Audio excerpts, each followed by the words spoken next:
Avira Women's Day special offer 50% off on IUI IVF valid till 31st March. So out of excitement ఒక్క question అడగాలనుకున్నాను నాకు అంతే. ఇదేంటంటే బేసిక్గా లేదు అలాంటిది కాదు.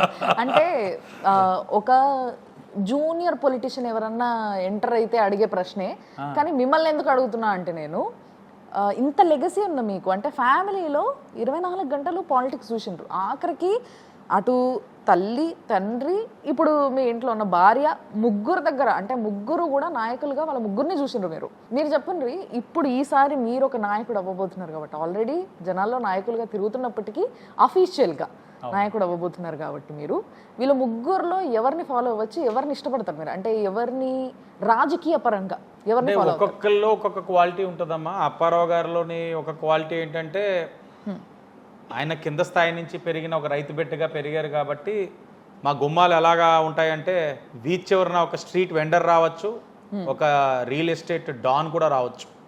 I mean real estate don అవ్వచ్చు, లేకపోతే రియల్ ఎస్టేట్ అధిపతి అవ్వచ్చు. వాళ్ళు వచ్చినా ఇద్దరిని ఒకచోటే కూర్చోబెడతాం. ఒకటికి ఎక్కువ ఒకటి తక్కువ ఉండదు. అదే సిస్టమ్ అప్పారావు గారి దగ్గర నుంచి స్టార్ట్ అయ్యింది, అదే కంటిన్యూ అవుతుంది. అలాగే సమస్య వచ్చిన వాళ్ళు, అది చిన్నవాడు కానీ ఇంకా చిన్నవాళ్ళు, ఇంకా అసలు వాళ్ళకి సమస్య ఎలా చేసుకోవాలో తెలియని వ్యక్తులు వస్తే వాళ్ళు మా కారులో ఎక్కించుకొని మా అంటే నేనేది అప్పారావు గారు, ఆయన కారులో ఎక్కించుకొని కార్పొరేషన్ అయితే కార్పొరేషన్, పోలీస్ స్టేషన్ అయితే పోలీస్ స్టేషన్ ఆయన తీసుకెళ్ళి సమస్య తీర్చి మళ్ళీ వాళ్ళని ఏదైనా ఆటోకి ఎక్కించి పంపిస్తాను. ఇదే సిస్టమ్ నేను కంటిన్యూ చేస్తున్నాను. అది ఎందుకంటే ఒక సమస్యతో వచ్చాడు అని అంటే వాడికి ఎక్కడో చేసుకోలేని వాడిని ఆ నిస్సహాయతతోటి ఇంకా జరగదు అన్న ఆ నమ్మకంతో ఉన్న వాళ్ళకి జరుగుద్ది అనే భరోసా ఇవ్వడానికి నేను అదే చేస్తాను. నా కారులో ఎక్కించుకుంటాను, ఎక్కడ సమస్య అంటే అక్కడ తీసుకెళ్తాను, లేకపోతే ఉన్నట్టునే అక్కడున్న అధికారికి కొడతాను. రెస్పాండ్ అయితే వెళ్ళనుకుంటే, రెస్పాండ్ అవ్వకపోతే ఆ వ్యక్తిని తన పని చూసుకోమంటాను, నెంబర్ తీసుకుంటా. పని అయిన తర్వాత ఫోన్ చేసి తనకి ఈ పని అయ్యింది వాళ్ళని కలువు అని చెప్తాను. మా మదర్లోనంటారా ఒక విమెన్గా ఇంటికి వచ్చిన వాళ్ళందరినీ గౌరవించడం, వాళ్ళకి ఆతిథ్యం ఇవ్వడం, ఎవరైనా పెద్ద చిన్న అయినా వాళ్ళందరినీ ఒకే విధంగా ట్రీట్ చేయడం అన్నది ఆవిడ దగ్గర నుంచి నేర్చుకోవాలి. ఇంకా భవానీగా అంటారా ఎంత ఎదిగినా ఒదుగుండడం అన్నది నేర్చుకోవాలి. ఈ పాయింట్ కోసమే ఫస్ట్ నుంచి వింటూ చూడని పదవులు కాదు. ఒక్క నిమిషం అండి, భవానీ గారు అంటే మీరు చాలా గొప్పగా చెప్తారు. నేను కూడా అభిమానిస్తాను, ఒక సోదరిగా నాకు కూడా అభిమానం. అసెంబ్లీలో ఈ మద్యం బ్రాండ్ల గురించి మాట్లాడినప్పుడు చాలా ట్రోల్ అయింది. అది చెప్పాలన్నా మర్చిపోయాను ఇందాక. ఇప్పుడు ఆ అంశం మాట్లాడుతున్నప్పుడు సార్ నువ్వు మాట్లాడితే మంచిదేమో, ఎందుకంటే ఈ రోజున ఆ మద్యపాన నిషేధం చేస్తానని చేయకపోవడం వల్ల కానీ విపరీతమైన పిచ్చ బ్రాండ్స్ తీసుకురావడం వల్ల కానీ మహిళలే మోస్ట్ సఫరర్స్. ఎందుకంటే వాళ్ళ తాళ్ళు తెగిపోతా ఉన్నాయి లివర్ ఇష్యూస్ తోటి, వీటితోటి, లేకపోతే ఆర్థికంగా కానీ. నువ్వు మాట్లాడితే ఉన్న ఒకే ఒక మహిళ మంచిదంటే నాకు భవానీ చేసినప్పుడు తనకి ఒక డౌట్ ఉంది, అమ్మో మద్యం గురించి నేను మాట్లాడచ్చా లేదా అని. లేదు నువ్వే మాట్లాడాలి, యూ షుడ్ స్పీక్. ఎందుకంటే మహిళలకి ఒక రిప్రజెంటేటివ్ కింద టీడీపీలో నువ్వు ఒకే మహిళ ఉన్నావు, నువ్వే మాట్లాడాలి. ఎందుకంటే మహిళలే మాట్లాడాలి. ఎందుకంటే భర్త తాగి వచ్చిన తర్వాత బాధపడేది మహిళ, భర్తకు ఆరోగ్యం పాడైతే బాధపడేది మహిళ, రేపు మంచి చెడులు చూడాల్సింది మహిళ. కాబట్టి నువ్వే మాట్లాడిన తర్వాత అన్న ట్రోలింగ్ చేశారన్న ఈ భర్తరం మనుషులు, జక్కంపూడి రాజా మనుషులు దారుణమైన ట్రోలింగ్, విపరీతమైన ట్రోలింగ్. దిశ స్టేషన్ రాజమండ్రిలోని ఇనాగ్రేట్ చేశారు, ఫస్ట్ దిశ స్టేషన్. ఫస్ట్ కేసు భవానీది పెట్టాను. ఈ రోజు దాకా ఏ విధమైన పురోగతి లేదు. ఎందుకు అంటే రాష్ట్రంలోని టీడీపీ మహిళలకు ఏం న్యాయం చేయకూడదని జగన్మోహన్ రెడ్డి గారు అనుకున్నారా? అంటే ఎందుకు చేయరా?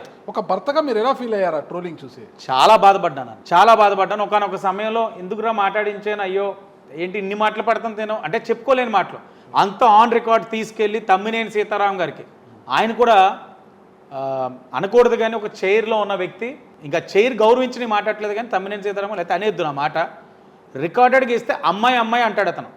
తన ఇంట్లో అమ్మాయికి ఇలా జరిగితే ఇలాగే పట్టించుకోకుండా ఉంటాడా? ఆన్ రికార్డెడ్గా ఫైల్ చేసి ఇచ్చాం. ఎవడెవడు ఏ ఐడి నుంచి తన్ని ట్రోల్ చేశారు, నన్ను ట్రోల్ చేశారు, నా కుటుంబాన్ని ట్రోల్ చేశారు, విమర్శించారు, అంత రికార్డెడ్గా. ఇంత రికార్డ్ అన్న ఒక 100 మంది ఐడీలు మొత్తం భరతరాము జక్కంపూడి రాజా స్నేహితులే ఇస్తే సీతారాం గారికి నేను 2 సార్లు పైన మాట్లాడా, చూస్తున్నానమ్మా అన్నారు. ఏ విధమైన యాక్షన్ లేదు. బాధపడ్డాం, దాని ద్వారా రాటు తేలాం. ఎవరి కోసం అడిగాం? రాష్ట్రంలో ఉన్న మహిళల కోసం అడిగాం.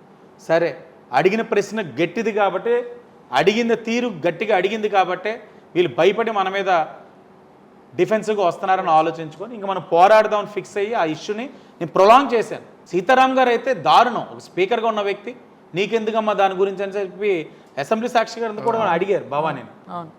దాని తర్వాత భవానీ వెళ్ళి అడిగింది, దిశ చట్టం తీసుకొస్తున్నారు కదా, నా నుంచే మొదలవ్వాలి, నాతోటే స్టార్ట్ అవ్వాలి, నాకు న్యాయం చేస్తే రాష్ట్రంలో అందరికీ కూడా ఒక నమ్మకం కుదురుతుందని. ఎక్కడ న్యాయం జరిగింది భవానీకి? ఏం చేశారు భవానీకి? భవిష్యత్తులో ఎలాంటి న్యాయాలు వాళ్ళేం చేయరన్నా, రేపు వచ్చిన తర్వాత ఐడీలతో సహా ఉన్నాయి, ఎవరిని వదిలిపెట్టే ప్రసక్తే లేదు. మీతో రెడ్ డైరీ ఒకటి ఉందా? నాది అంటే నేను నా రెడ్ డైరీలోని నేను ఒక 2 పేజీలు తీసుకున్నాను. ఓకే ఓకే, 2 పేజీలు పెట్టుకున్నాను. ఎవరు పేరు మొదటి ఉంది? భరత్ గారిదే? చచ్చా, చిన్నపిల్లడు ఈడితి మీద మన ప్రతాప్. అమ్మో, అయితే పెద్ద పేర్లే ఉన్నాయి. అన్నా నేను చెప్తున్నాను, తన మీద ఏం మాట్లాడినా సబ్జెక్ట్ పరంగా తన దగ్గర మాట్లాడే వాళ్ళు ఒక్కరు లేరు. నువ్వు ఎన్ని మాట్లాడు, తాను సిగ్గు లేకుండా తన అవినీతి తను చేసుకుంటాడు. తనకి ఒక నేను ఇందాకే మిమ్మల్ని అడిగాను, దానికి ఏం వ్యాపారాలు ఉన్నాయని. ఏ వ్యాపారాలు లేనోడు అంత హై అండ్ కార్స్ 2 మెయింటైన్ చేస్తున్నాడు. చెప్పుల నుంచి, వాచెస్ నుంచి, డ్రెస్సెస్ నుంచి, మెయింటెనెన్స్ నుంచి అన్నీ లెక్కేయండి. ఇంత ఈర్ష్య ఎందుకండి మీకు భరత్ గారిని చూసి? ఈర్ష్య కాస్ట్లీ కార్లో మీరు తిరగండి, మంచి చెప్పులు వేయండి, మంచి షూ వేయండి. వాడికన్నా ముందు నుంచి నేను కారులో తిరుగుతున్నానన్నా, నన్ను చూసి పోటీ పడి కొన్నాడు. నేను పెట్టుకున్న వాచ్ చూసి పోటీ పడి కొన్నాడు. కానీ నేను కొన్న వాచ్ ఇన్కమ్ ట్యాక్స్ తాళ్ళు ఉన్నాయి. ఇదన్నా దిష్టి తాగకుండా తీసాను. తాళ్ళు ఉన్నాయి, ఆ చేతికి వాచ్, ఆ చేతికి కట్టాలి, అది ఖాళీగా ఉంది, దీనికి తాళ్ళు ఉన్నాయి. ఇబ్బందుల్లో ఉండి ఈ మధ్యన అందుకే ఈర్ష్య పడుతున్నారండి. ఐటీ రిటర్న్స్ లోని నేను వాచ్ చూపించా. ఐటీ రిటర్న్స్ లో నేను ఏం కొన్నా చూపిస్తా. వాడు ఈ రోజున ఏదైతే వాడుతున్నాడో ఎక్కడైనా ఐటీ రిటర్న్స్ లో చూపించాడు. నేను వాడు అయ్యో అయ్యో, నేను ఒకటి కోరుకుంటున్నాను అన్న, ఎప్పుడైనా సరే before election or after election మీరు మధ్యలో ఉండాలి. చిన్నదో వైపు పెద్దదో వైపు అన్నట్లు మా ఇద్దరిని పెట్టుకోవాలి. ఖచ్చితంగా ట్రై చేస్తారా? ఇతనో రకం అతనో రకం అనేసి, మధ్యలో ఈడో రకం అనేసి. కానీ నువ్వు అన్న ఫుల్ చూడు, కిట్స్ తోటి రావాలి. మధ్యలోనే నీ మీద తల్వార్స్ దాడి చేయొచ్చు, బ్లేడ్ బ్యాచ్ దాడి చేయొచ్చు. మరి దేనికైనా నా మనుషులు అలా ఉండరు. నా మనుషులు అయితే బాధపడితే నీ దగ్గరికి వచ్చి ఏంటన్నా కన్నీరు పెట్టుకుంటారు, అడుగుతారు. అచ్చా అసలు ఏమి ఈ రోజు దాకా రికార్డెడ్ అక్కడ జరుగుతుంది. దానికి మరి సిద్ధంగా మాత్రం చూపిస్తారు మరి ఖచ్చితంగా. ఫైనల్ గా ఒకటి చెల్లి, మరి ఇంత చెప్పారు కదా, అసలు రాజమండ్రి పైన ఉన్న విజన్ ఏంటి? పార్టీ అజెండా కాకోకుండా, పార్టీ మేనిఫెస్టో అజెండా కాకుండా, వ్యక్తిగతంగా మన ఆదిరెడ్డి వాసు గారు ఏమన్నా రాజమండ్రి అర్బన్ నియోజకవర్గం కోసం ఒక మేనిఫెస్టో సొంతంగా తయారు చేసుకున్నారా? మీరు ప్రజలకే చెప్పండి అన్న. ఒక కల్చరల్ హబ్ లాంటి రాజమహేంద్రవరాన్ని ఈరోజు క్రైమ్ హబ్ కింద మార్చారు.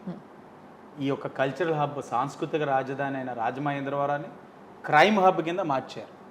దీన్ని మళ్ళీ రివైవ్ చేసుకోవాలి. ఈరోజు ప్రజలు ప్రశాంతంగా లేరు, భయభ్రాంతులతో జీవిస్తూ ఉన్నారు. రాత్రి అయితే బయటికి ప్రశాంతంగా వెళ్ళలేని పరిస్థితి. ధైర్యంగా వెళ్ళి వస్తాడా రాడా భర్త అన్న భయంతో మహిళలు ఉన్నారు. ఇలాంటి ఒక నగరానికి చాలా చేసుకోవాలి. అంటే హోల్ సిటీని ఒక సర్వేలెన్స్ జోన్ కింద తీసుకురావాలి. తీసుకొచ్చిన తర్వాతే ఈ యొక్క బ్లేడ్ బ్యాచ్, గంజాయి బ్యాచ్ ఆపడానికి ఉంటుంది. అండ్ ఎంప్లాయ్మెంట్ పరంగా మనం ఒక ఐటీ హబ్స్ ఇక్కడ చేసుకునే అవకాశాలు ఉన్నాయి. గవర్నమెంట్ ల్యాండ్స్ ఉన్నాయి. ఒక ఇంక్యుబేషన్ సెంటర్స్ కింద చేసుకొని ఐటీ హబ్స్ని తెచ్చి యువతకి ప్రోత్సాహం కల్పించాలి. ఒక స్పోర్ట్స్ కాంప్లెక్స్ కింద చేసుకునే అవకాశం ఉంది. ఎంతోమంది క్రీడాకారులు ఇక్కడి నుంచి పైకి వెళ్ళిన వాళ్ళు ఉన్నారు. వాళ్ళందరికీ కూడా ఒక మంచి ఇన్ఫ్రాస్ట్రక్చర్ ఇవ్వాలి. అలాగే అన్నిటికీ మించి చిన్నదిగా కనబడచ్చు, కానీ నాకు అదే పెద్దది.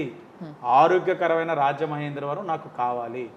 ఏ విధమైన చెత్త చెడారం లేకుండా క్లీన్ అండ్ గ్రీన్ సిటీ కింద నా ఊరు ఏదైతే 2019 ముందు ఉందో అది నాకు కావాలి. దానికోసం కృషి చేస్తాను. ఇంకా మిగతా అనేకమైన అంశాలు ఉన్నాయి. ఒక టూరిజం పరంగా మీకు చెప్పాను, కల్చరల్ పరంగా చెప్పాను, ఎంప్లాయ్మెంట్ పరంగా చెప్పాను. ఒక బీసీస్ కానీ లేకపోతే కమ్యూనల్ పరంగా వాళ్ళకి ఏం చేయాలన్న దాని మీద కూడా ఒక అవగాహన ఉంది. వీటన్నిటిని కూడా అతి దగ్గరలోని ఒక 1 వీక్లో ఒక మంచి మేనిఫెస్టో సిటీ పర్స్పెక్టివ్గా మా ప్రజలకి ఏదైతే అవసరమో, అనవసరం నేనైతే చెప్తా. ఔటర్ రింగ్ రోడ్లు అయితే నేను తేలేను. ట్విన్ సిటీస్ గురించి ఆలోచించే శక్తి అయితే నాకు లేదు. ఔటర్ రింగ్ రోడ్లు వద్దు, కానీ ఉన్న రోడ్లు జాగ్రత్తగా చేసుకోగలితే అవే నాకు ముద్దు.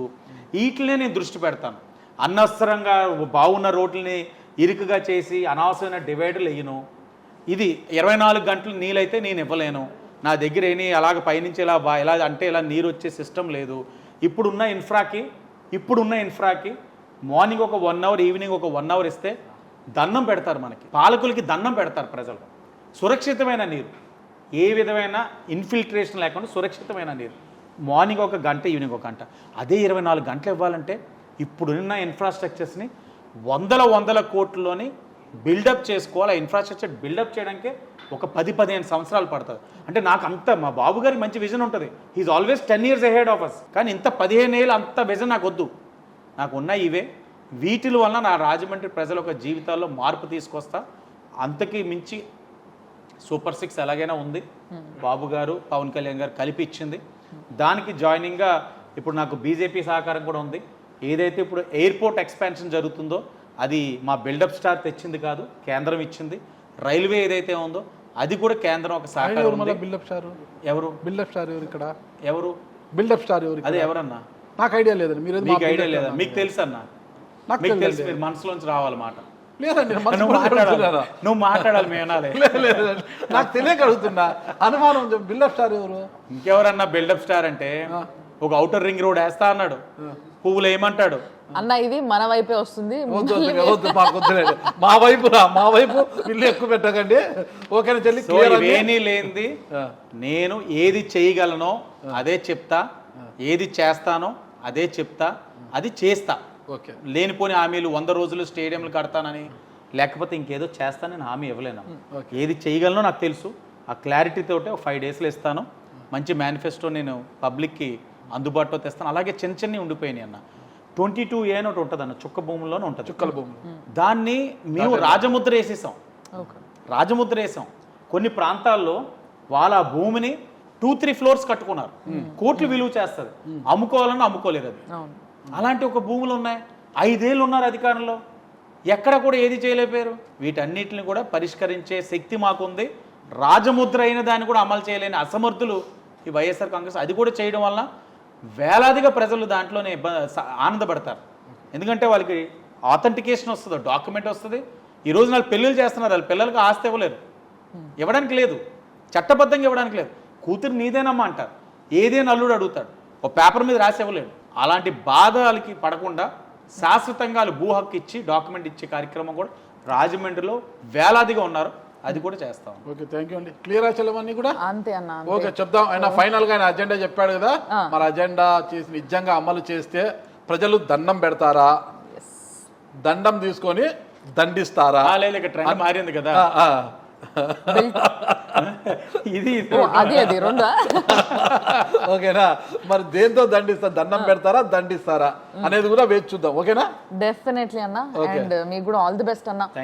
మీరు చెప్తున్నట్టుగా జనాలకి నిజంగా మీరు చేస్తారన్న నమ్మకం ఉంటే వాళ్ళు డెఫినెట్లీ ఓట్లు వేస్తారు. వాళ్ళు గెలిపించుకున్నారు అని అంటే మేము కూడా డెఫినెట్లీ నమ్ముతాం దాన్ని. సో ఆ రోజు కోసం మీరు ఎదురు చూస్తున్నారు, మేము కూడా ఆ రోజు ఏ రిజల్ట్ వస్తుందని ఎదురు చూస్తూ ఉంటాం. థ్యాంక్ యూ అన్న. విషయం థ్యాంక్ యూ. థ్యాంక్ యూ అన్న. సుమన్ టీవీలో మీ పర్సనల్ అండ్ బిజినెస్ ప్రమోషన్స్ కోసం కింది నెంబర్కి కాంటాక్ట్ చేయండి.